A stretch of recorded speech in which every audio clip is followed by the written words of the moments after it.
Hello cinema lovers, কি অবস্থা সবার? আশা করছি সবাই ভালো এবং সুস্থ আছেন এবং আমাদের চ্যানেলকে সাবস্ক্রাইব করে আমাদের সাথেই আছেন। আর আপনার জন্য নিয়ে এলাম আজকে আরও একটি দুর্দান্ত সিনেমার ঘটনা। তো চলুন শুরু করা যাক। Welcome to Movie Break Point. রাত অনেক গভীর, মুষলধারে বৃষ্টি চলছে। একটি মেয়ে দোকান থেকে কিছু পণ্য কিনে বাড়ির উদ্দেশ্যে রওনা দিয়েছে, কিন্তু মেয়েটির মনে হয় কেউ একজন তার পিছু নিয়েছে। মেয়েটি ভীত অবস্থায় বাড়ির দরজার কাছে পৌঁছালেও হঠাৎ সেখানে এক আততায়ী মেয়েটিকে পেছন থেকে আঘাত করে মেরে ফেলে। গল্পের দৃশ্যপট এখান থেকে পরিবর্তন হয় এবং পরের দিন শহরে যে খুনগুলো হচ্ছে তার সংবাদ পত্রিকায় প্রচার করা হয়। আমরা জানতে পারি কোনো এক আততায়ী শহরের মেয়েদের নৃশংসভাবে হত্যা করছে। পুলিশরা খুনগুলোকে সিরিয়াল কিলারের নজরে দেখলেও এখনো পর্যন্ত তারা সেই সিরিয়াল কিলারকে ধরতে পারেনি। এই সিরিয়াল কিলারের বিষয়টা নিয়ে পাবলিক প্রসিকিউটর মিস্টার চই বেশ চিন্তিত ছিলেন, কারণ মিডিয়া তাদের দায়িত্ব প্রশ্নবিদ্ধ করছিল। পুলিশ অফিসাররাও তেমন কোনো ক্লু খুঁজে না পাওয়ায় তদন্ত নিয়ে তারা সামনে এগোতে পারছিল না। গল্পের চরিত্র পুলিশ অফিসার স্যাং প্রতিদিনের মতো আজকেও তার সহকারী কিশনকে সাথে নিয়ে এই কেসের তদন্ত করতে বের হয়। কিলারের বিষয়ে কোনো তথ্য বা ক্লু খুঁজে না পেলেও তাদের দায়িত্ব তো পালন করতেই হবে। অন্যদিকে আমরা হুন নামের এক ব্যাংক কর্মকর্তাকে দেখতে পাই। আজ শনিবার ছিল, সেজন্য হাফ অফিস করেই সে বাসায় যাবে, কিন্তু হুনের একজন কলিগ কিছু অতিরিক্ত কাজ তার উপর চাপিয়ে দিয়ে চলে যায়। হুন কিছু না বলে সেই কাজগুলো করতে থাকে এবং কাজের ফাঁকে সে তার স্ত্রীকে ফোন দেয়। হুনের স্ত্রী সুইং হাসপাতালে চেক আপ করতে এসেছিল, কারণ প্রথমবারের মতো সে মা হতে চলেছে। সুইং তার হাজবেন্ড হুনকে তাড়াতাড়ি বাসায় আসতে বলে, কারণ সে তার ভাইকে রাতে খাবারের দাওয়াত করেছে। হুন তার স্ত্রীকে 1 ঘন্টার মধ্যে বাসায় যাওয়ার প্রমিস করে এবং তার স্ত্রীকে সাবধানে বাসায় যেতে বলে। সুইং ফোন কেটে দিয়ে হাসপাতাল থেকে বাড়ির উদ্দেশ্যে রওনা দেয়, কিন্তু কে জানত আজকেই তার জীবনের শেষ দিন হতে চলেছে। রাস্তায় সেই সিরিয়াল কিলার সুইংকে মেরে আহত করে এবং একটি ভ্যানে করে তাকে সেখান থেকে নিয়ে চলে যায়। ভ্যানে করে সুইংকে নিয়ে যাওয়ার সময় সুইং এর ফোনে তার হাজবেন্ড হুনের কল আসে।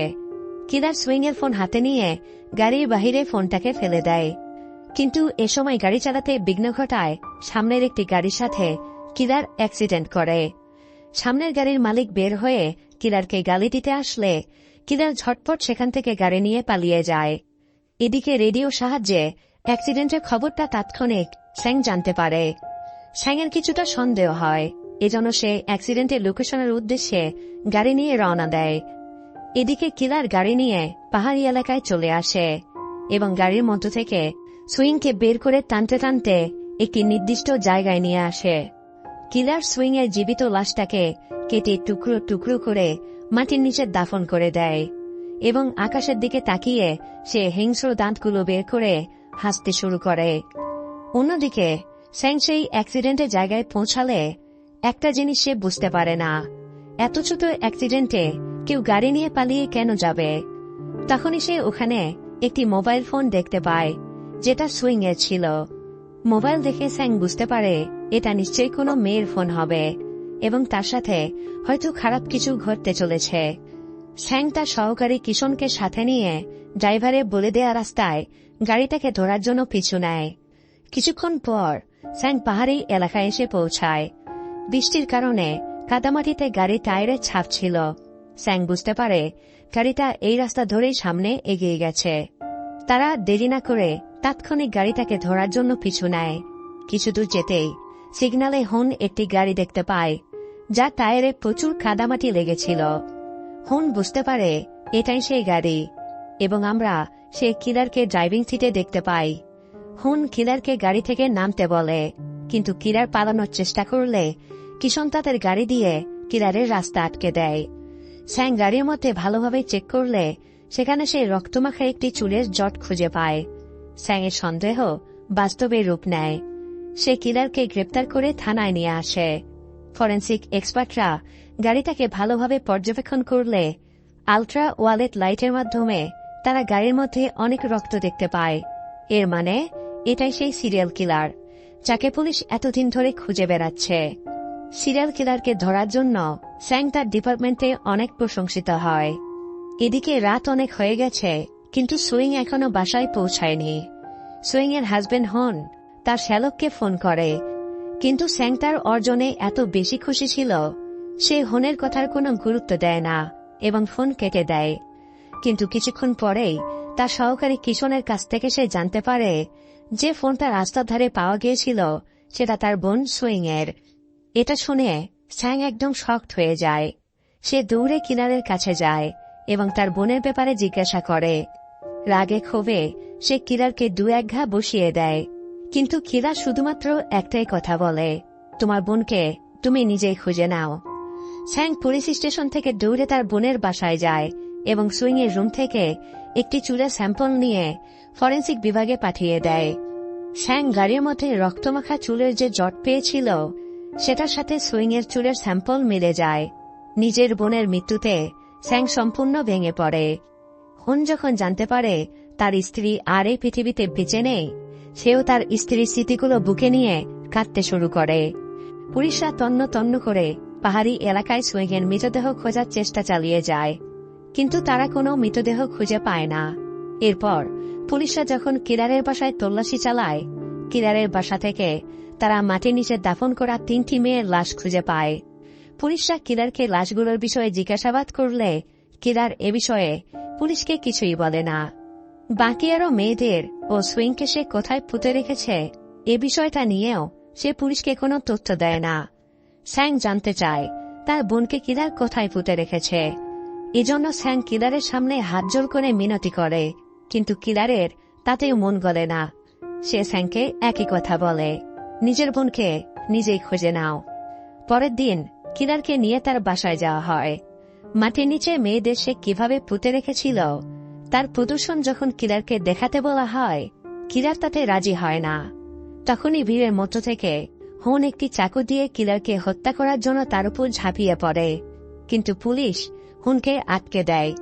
স্যাং তার বোনের লাশ খুঁজে না পাওয়ার কারণে কিলারকে শাস্তি দেওয়ার দ্বারগোড়ায় পৌঁছে দেওয়ার পরও তা অসম্পূর্ণ থেকে যায়। আদালতে যখন কিলারের বিচার কার্য শুরু হয়, তখন বিচারক 3টি খুনের প্রমাণ পাওয়ায় কিলারকে ফাঁসির সাজায় দণ্ডিত করে। এদিকে স্ত্রী হারানোর যন্ত্রণায় হুন নিজেও আত্মহত্যা করার চেষ্টা করে, কিন্তু ভাগ্যের নিষ্ঠুর পরিহাসে হুন সেটাও করতে পারে না। একদিন যখন স্যাং হুনের বাসায় রাতে দেখা করতে আসে, তখন হুন তাকে স্যুপ বানিয়ে খাওয়ায়, যে স্যুপটা তার বোন সেই দিন রাতে তাকে বানিয়ে খাওয়াতে চেয়েছিল। হুন এখানে স্যাংকে বলে আজকের পর থেকে তারা আর কখনো দেখা করবে না। স্যাং হুনের মনের অবস্থা বুঝতে পেরে তার সিদ্ধান্তকে সম্মান জানায়। কোরিয়াতে ফাঁসির সাজাপ্রাপ্ত আসামিদের নিয়ে কোনো ল পাস না হওয়ার কারণে সেই কিলারের ফাঁসি 3 বছর পরেও আটকে ছিল। স্যাং এই 3 বছর ধরে সময় পেলেই সেই কিলারের সাথে দেখা করতে যেত, কারণ স্যাং এখনো জানতে চায় তার বোনকে সেই কিলার কোথায় পুঁতে রেখেছে। স্যাং প্রায়শই মদ্যপান করে তার বোনের স্মৃতিগুলো ভোলার চেষ্টা করত। ঠিক এরকমই একদিন যখন সে মদ্যপান করছিল, তখন তার কাছে পুলিশ স্টেশন থেকে ফোন আসে। জানা যায় একটি হোটেলে গ্যাংস্টার হই নামের এক লোককে খুন করা হয়েছে। কিলার মাস্ক পরেছিল, এজন্য তাকে চেনা যায়নি।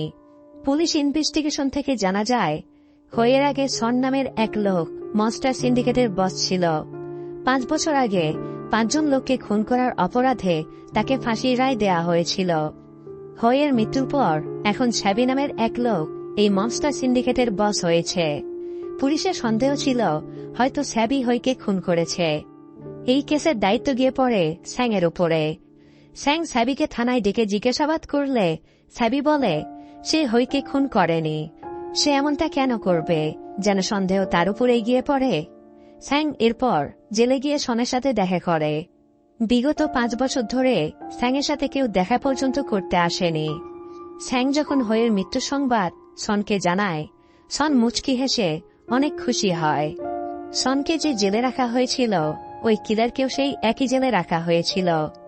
সনের সাথে কথা বলার পর স্যাং কিলারের সাথে দেখা করতে চাইলে জেল সুপ্রিটেন্ডেন্ট স্যাংকে বলে আগের সপ্তাহে সেই কিলারের কয়েদির কান কামড়ে ছিঁড়ে নিয়েছিল, এজন্য তাকে কালকোটরিতে রাখা হয়েছে, তাই এখন দেখা করা যাবে না।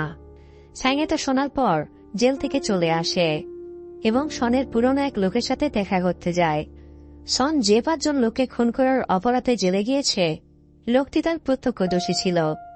লোকটি স্যাংকে সনের বিষয়ে বিভিন্ন তথ্য দেয়। জানা যায় হুই এবং স্যাবি মিলে সনকে ফাঁসিয়েছে, তাই হতে পারে হুইয়ের খুনের পেছনে সনের হাত রয়েছে। থানায় চিফের কাছ থেকে স্যাং জানতে পারে হুই লুকিয়ে সনের বিরুদ্ধে সব প্রমাণ পুলিশকে দিয়েছিল এবং বিষয়টা সিক্রেট রেখে সনকে জেলে পাঠানো হয়েছিল। কিন্তু সন এ বিষয়টা কিভাবে জানতে পারল? যার সাথে গত 5 বছরে কেউ দেখা পর্যন্ত করতে আসেনি, সে কিভাবে জেলে বসে হুইকে খুন করতে পারে? স্যাং সবকিছু ভালোভাবে তদন্ত করে এবং জেলে বই থেকে সে জানতে পারে সন এই 5 বছরে মাত্র 3 দিনের জন্য জেলের বাইরে এসেছিল, যেদিন তার মায়ের শোকসভা ছিল। স্যাং এটা জানার পর সনের মায়ের শোকসভার সিসিটিভি ফুটেজগুলো চেক করে। ফুটেজে স্যাং এক লোককে সনের সাথে কথা বলতে দেখে। স্যাং যখন ফুটেজ জুম করে, দেখা যায় সেই লোক আর কেউ নয়, বরং হুন ছিল। স্যাং এটা দেখে বেশ অবাক হয় এবং পরের দিন সে হুনের বাসায় তার সাথে দেখা করতে যায়। গত 3 বছর ধরে এখানে কেউ থাকে না, কিন্তু হঠাৎ কারো পায়ের শব্দ পেয়ে স্যাং লুকিয়ে পড়ে। কেউ একজন ভেতরে প্রবেশ করতেই যাবে, কিন্তু সন্দেহপ্রবণ হয়ে সে ওখান থেকে পালানোর চেষ্টা করে। স্যাং লোকটির পিছু নেয় এবং একসময় সে ওই লোককে ধরে ফেলে। দেখা যায় লোকটি আর কেউ নয়, বরং হুন ছিল। হুনকে দেখে স্যাং ইমোশনাল হয়ে পড়ে। স্যাং বুঝতে পারে না হুনের মাথায় আসলে কি চলছে, কিন্তু সে এতটুকু বুঝতে পারে হুইয়ের মাথায় হুনি করেছে। সুযোগ দেখে হুন সেখান থেকে পালিয়ে যায় এবং হুনের আসল উদ্দেশ্যটা সামনে আসে। 3 বছর পার হয়ে যাওয়ার পরেও যখন কিলারের ফাঁসি কার্যকর হল না, হুন তখন ঠিক করে নেয় যেভাবেই হোক স্ত্রী হত্যার বদলা সে নেবে। এজন্য সে প্ল্যানিং করে হুইকে হত্যা করে। কিন্তু হুইকে খুন করার পেছনে কিছু কারণ রয়েছে, যেটা আমরা পরে জানতে পারব। এদিকে স্যাং হুনের বাসায় ফিরে এসে দেখতে পায় হুন তার বাসা জ্বালিয়ে দিয়েছে, যেন স্যাং হুনের বাসা থেকে তার পরের প্ল্যানিং এর বিষয়ে কিছু জানতে না পারে। অফিসার চিফ এসব কর্মকাণ্ডের জন্য স্যাংকে সাসপেন্ড করে, কারণ চিফ সন্দেহ করে হয়তো স্যাং এসবের সাথে জড়িত রয়েছে। অন্যদিকে দেখা যায় জেলে সন একটি চাকু দিয়ে আচমকা সেই কিলারের উপরে হামলা করে দেয়। দুজনের মধ্যে লড়াইয়ের একটা পর্যায়ে দুজনেই গুরুতরভাবে আহত হয়। আহত অবস্থায় দুজনকে হাসপাতালে ভর্তি করা হয়। স্যাং যখন এই বিষয়টা জানতে পারে, সে সনের সাথে হাসপাতালে দেখা করতে আসে। স্যাং সনকে হুনের পরবর্তী প্ল্যানিং এর বিষয়ে জিজ্ঞাসা করে এবং এখানে আমরা সব ঘটনা জানতে পারি। সনের মায়ের শোকসভার দিন হুন সেখানে এসে সনকে বলেছিল তার জেলে যাওয়ার পেছনে স্যাবি ও হুইয়ের হাত রয়েছে। তারা উকিলকে ঘুষ দিয়ে তাকে জেলে পাঠিয়েছে। হুন একজন ব্যাংক কর্মকর্তা হওয়ার জন্য ইন্টারনেটে তার অনেক দক্ষতা ছিল। সে কৌশলে সেই উকিলের খোঁজ বের করে যে টাকা খেয়ে সনকে জেলে পাঠিয়েছিল। হুন সেই উকিলকে ব্ল্যাকমেল করতে শুরু করে এবং সেই উকিলকে সনকে 3 দিনের জন্য বাইরে আনতে বলে, কারণ হুন জানত সন ও কিলার একই জেলে রয়েছে। সন যখন তার মায়ের শোকসভাতে আসলো, তখন হুন তাকে হুই ও স্যাবির সব ঘটনা খুলে বলে যে তারা কিভাবে তার সাথে বেইমানি করেছে। এখানে সন জেলে থাকার কারণে সে স্যাবি ও হুইয়ের উপর তো বদলা নিতে পারবে না, এবং অন্যদিকে সেই কিলার জেলে থাকার কারণে হুনও তাকে খুন করতে পারবে না। এজন্য তারা একে অপরের সাথে ডিল করে। হুন স্যাবি ও হুইকে হত্যা করবে এবং সন জেলে গিয়ে সেই কিলারকে হত্যা করবে, কারণ দুজনকে একই জেলে রাখা হয়েছিল। দৃশ্য বর্তমানে ফিরে আসলে হাসপাতালে হুন ফায়ার অ্যালার্ম অন করে দেয়, কারণ সে জানত হাসপাতালে কিলারকেও রাখা হয়েছে।